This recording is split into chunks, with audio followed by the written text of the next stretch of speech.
Hi, everyone. So this is a simple video about what non-duality is, or rather, what precisely is non-dual, what is not two. So the word non-duality is formed on the basis of the Sanskrit term advaita, commonly mispronounced advaita, but it's actually advaita. And that at the beginning is a negating prefix. So it's not two or not two-ness, advaita. And so non-duality is a view of the nature of reality that argues that two things that appear to be two are really not two at the deeper level. They are actually one. So there's different views about what exactly are, in fact, not two, but one. So I'm going to explore those briefly, and I hope this will clear things up for you if you've not been crystal clear about this issue. And please do share this video with friends. So first, God and self. There are many spiritual traditions, especially in South Asia, the Indian subcontinent, that argue that these appear to be two, but they're not really two, God and the self. And this is sometimes phrased in other sorts of language, like Atman, the self, and Paramatman, the supreme self. But it really boils down to the identity of your true nature with universal consciousness, with the universal beingness that makes the whole universe possible. Now, what might this actually mean in direct experience? Because nowadays I'm not so interested in philosophy as what can be discovered in direct experience. So can we discover in direct experience that there's a non-duality of God and the self? Well, yes, depending on what you mean by the word God. So if God is absolutely unbounded, unlimited, unparticularized consciousness that is trans-individual, meaning to say it transcends all particular individuals while also making the consciousness of those individuals possible, then we can establish this identity. Obviously, if you think God refers to a superhuman, supernatural being who lives in heaven, a person, as it were, that made the world, then we can't establish that identity. Then the most you can say is that man was made in God's image, right? But indeed, the Indian spiritual traditions, some of them anyway, argue for this identity because of the way that they define self and because of the way that they define God. So really simply, yourself is not your identity. So yourself doesn't inhere in your body, in your gender, in your ethnicity, in your biography, your memories of your past. It doesn't inhere in your personality traits. All these are ephemeral and relatively superficial compared to your real self, which is being, awareness, presence. I like to use those three terms because we could use one, but it might not capture as well what we're talking about.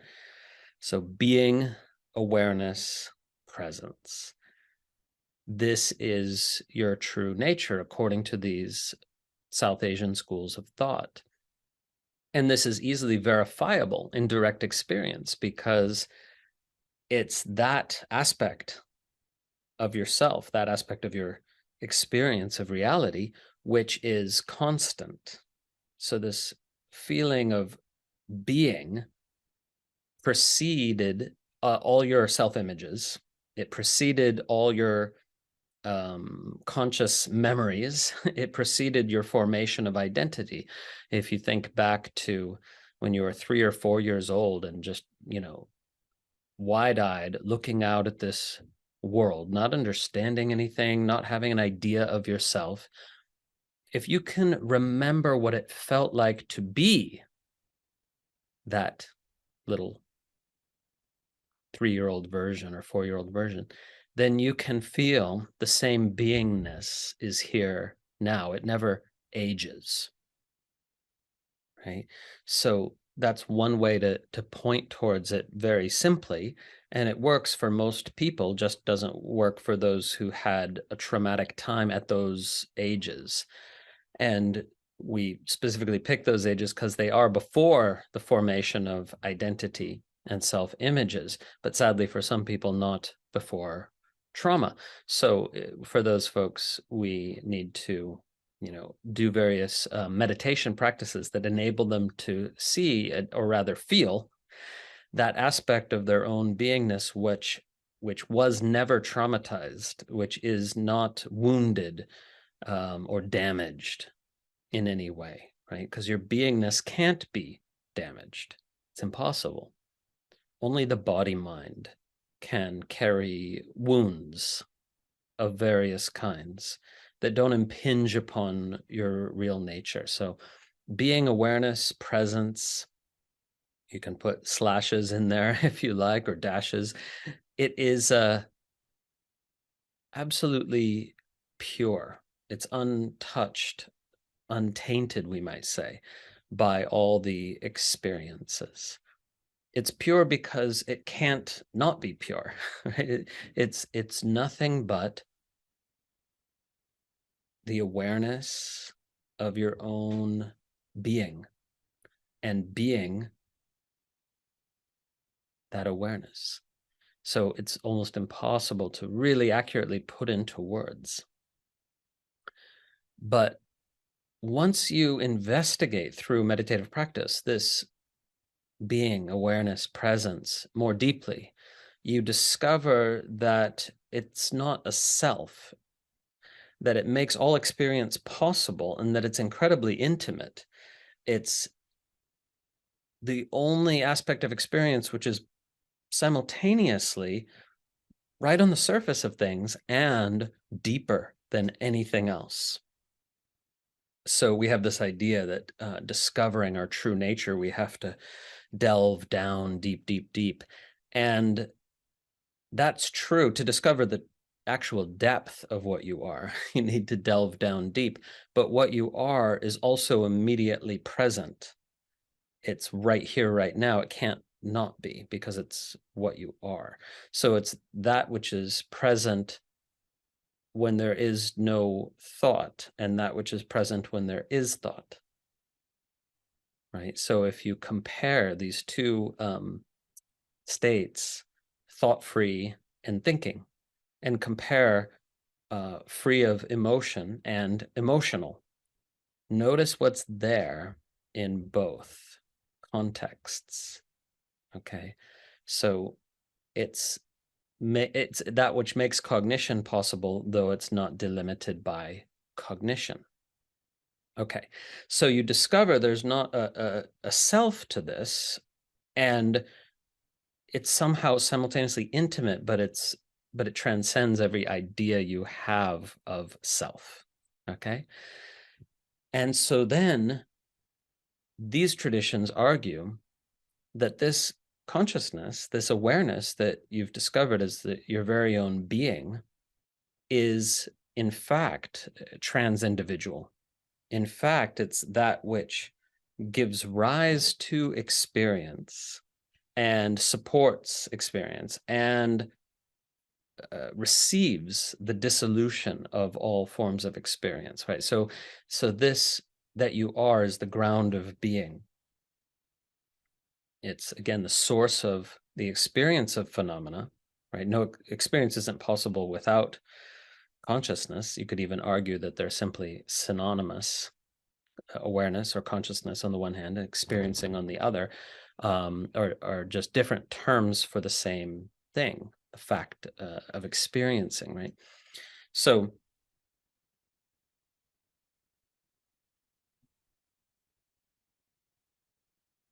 it's really impossible to prove this, but as you go deeper into experiencing that which you are, you discover that it fits the definition of God, at least in some spiritual traditions, because what you are is unlimited. Your awareness is not constrained in any way. It's radically open, autonomous, free, and needs nothing outside of itself. And these are characteristics of what we might call divinity, right?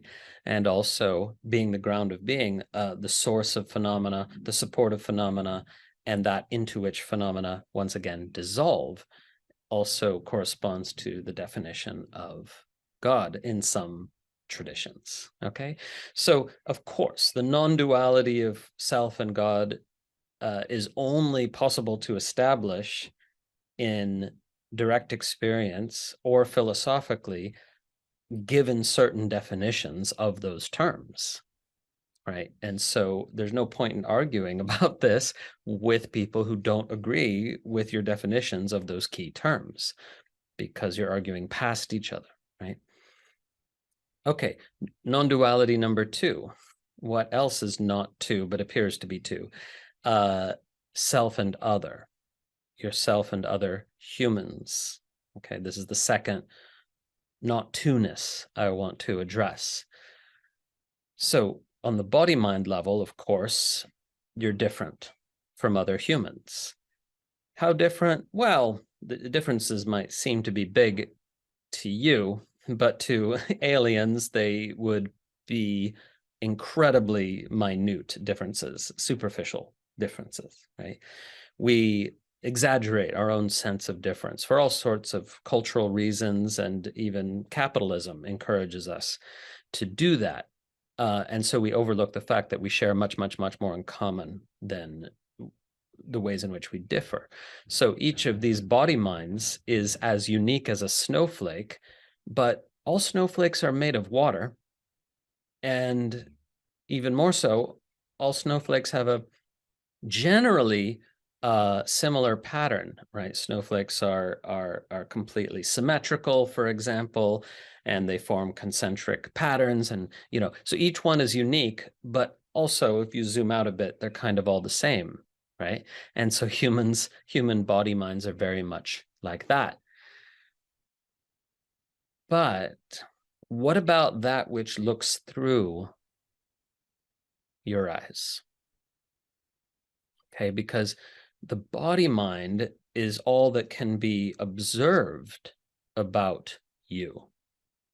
Personality traits, behavior patterns, thoughts, feelings, and so on. But that which looks through the body mind is not directly observable by anyone else, only by you. And even you can't actually observe what you are, just like you can never step on the shadow of your own head, right? Just like you can never see your own eyeballs. You can feel and sense and be what you are, what you fundamentally are. You can't directly observe it, and certainly nobody else can.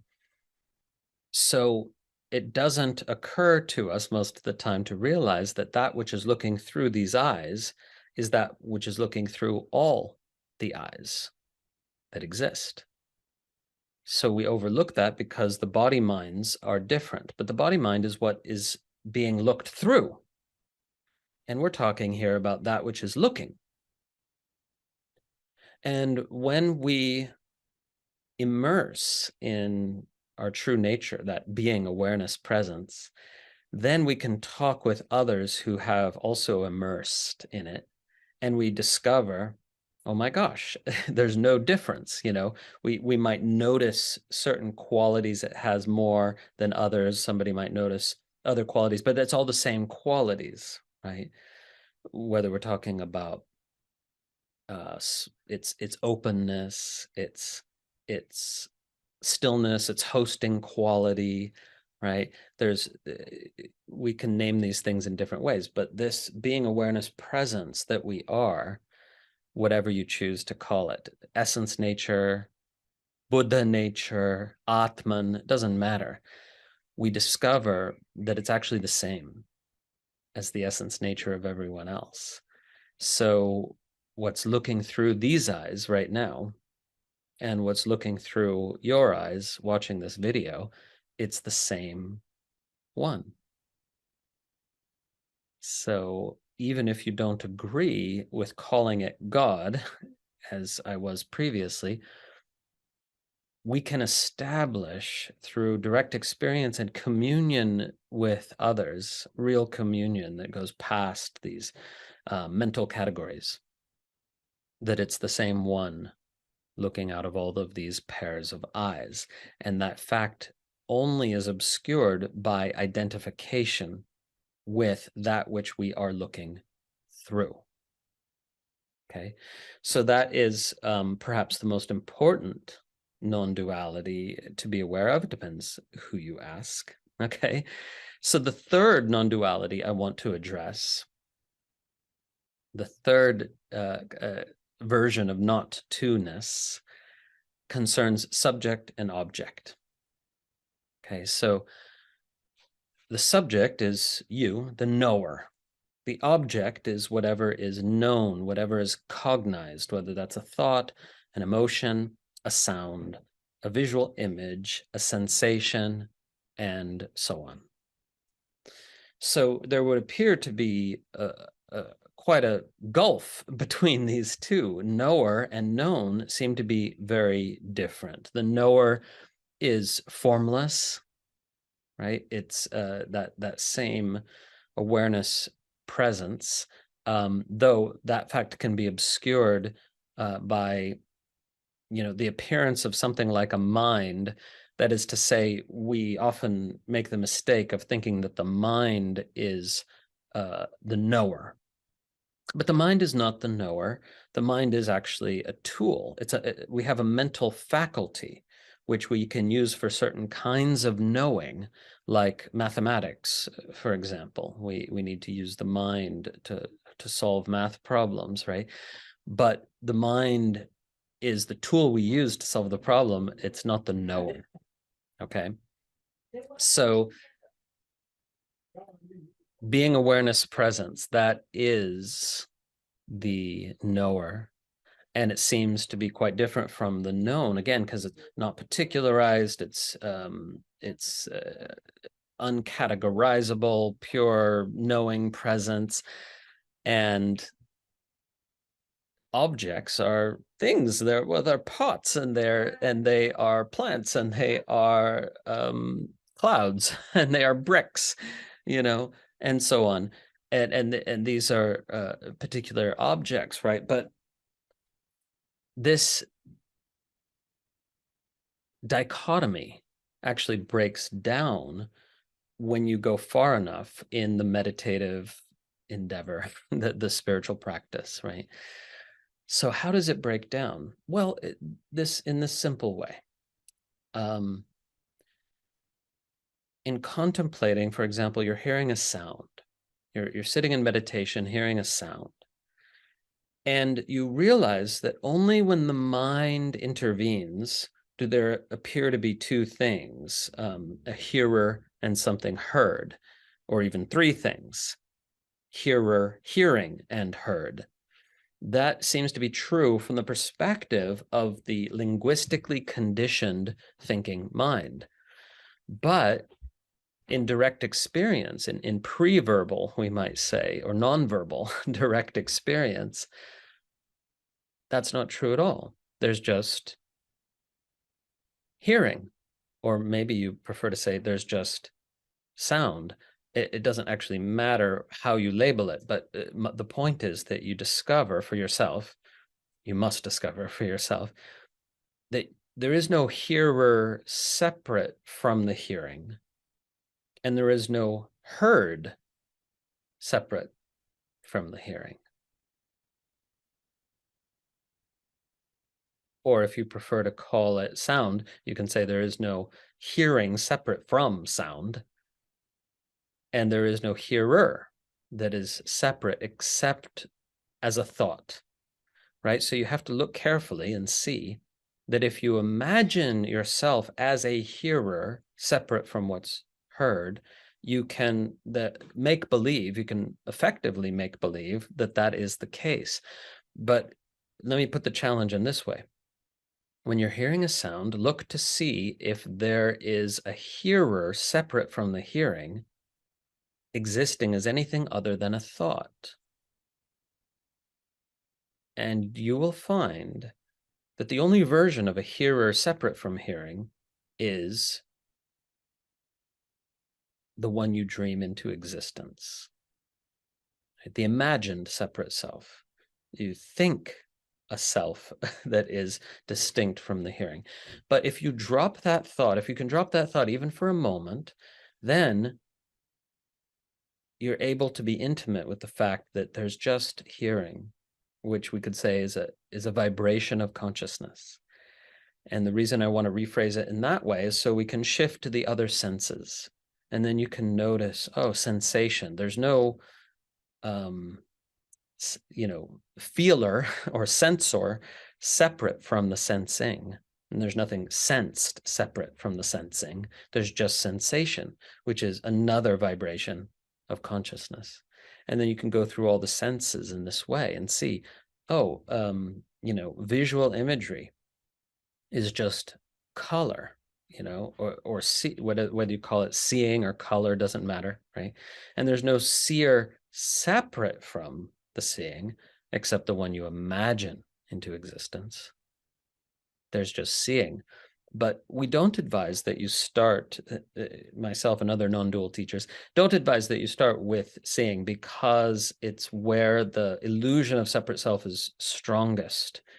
You have to start with the other senses and then get there, and then you'll be able to see. The same thing applies. There is no difference, in fact. And there's no thinker separate from the thinking, right? There's just thinking.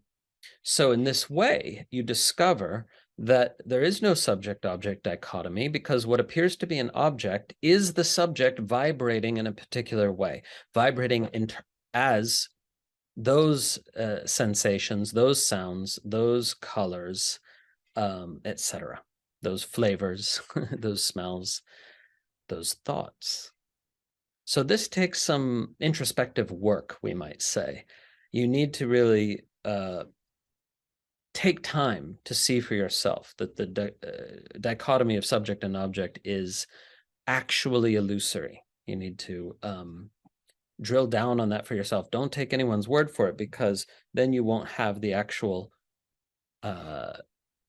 realization. You won't have the actual awakening that's life-changing. So it doesn't do you any good to believe that there is no subject-object dichotomy. You need to actually see it, sense it, be it, feel it, It needs to be radically experiential. Okay, so that's 3 non-dualities so far: God and self, self and other, subject and object. So in all 3, there's been, a version of the self that's part of the non-duality. And remember, we say non-duality instead of oneness because there do appear to be 2 when actually there's one at a deeper level, right? So there appears to be self versus other, or subject versus object. And then deeper investigation reveals there's not. And then for the final non-duality I want to address, here it's a different kind of non-duality because self isn't involved, right? Or subjectivity per se. This is the non-duality of emptiness and form, as the Buddhists put it, or spirit and matter, as some others put it, or Shiva and Shakti, as some tantrikas put it. And I want to establish, first of all, these are the same. These are just different ways of talking about the same non-duality: emptiness and form, spirit and matter, Shiva and Shakti. So this is perhaps the most surprising non-duality of all, because the two that appear to be two are so radically different. What could be different from emptiness and form? Emptiness, or pure spirit, or pure consciousness, or transcendent Shiva. And some of these ways of labeling it overlap, of course, with the notion of God in some of these traditions, but they need not. The Buddhist concept of emptiness doesn't exactly overlap with the concept of God. But however we phrase it, we're talking about something that's absolutely unparticularized, which has it's not detectable by any of the 5 or 6 senses, and yet it's that which makes possible everything, because formless consciousness is the context within which all form appears.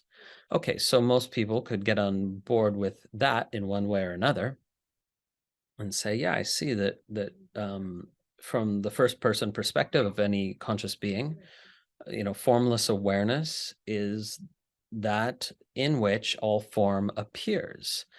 And then we discover it's that out of which all form is made, back to that subject-object non-duality, right? So therefore, that which is supremely empty of particularity, empty of anything you could put your finger on, what we could also call formless presence, what we could also call transcendent Shiva, is inextricable from form, because in fact it appears as all the forms. So it's formlessness that appears as form, it's nothingness that appears as something, or at least as the appearance of something. It is transcendent Shiva that takes form as Shakti. Okay, now I acknowledge here that there are definitely going to be some Buddhists who disagree with equating emptiness with Shiva, formless consciousness, pure spirit in this way. And indeed, there's different versions in Buddhism of what emptiness means, because for philosophical Buddhists, emptiness is just a way of talking about the interdependence of all things. It's a way of talking about the fact that nothing has its own essence, that there aren't separate essences, right? That in fact all reality is interdependent and therefore empty of its own essence. Each object is empty of its own essence. But there's also another version of emptiness, which we see in Tantric Buddhism, where shunyata means this formless presence that makes possible all form, right? That we could, see an identity in some Buddhist lineages of emptiness and Rigpa and Samantabhadra and so on. So just acknowledging that this is a lineage-based issue, whether these concepts can be equated or not.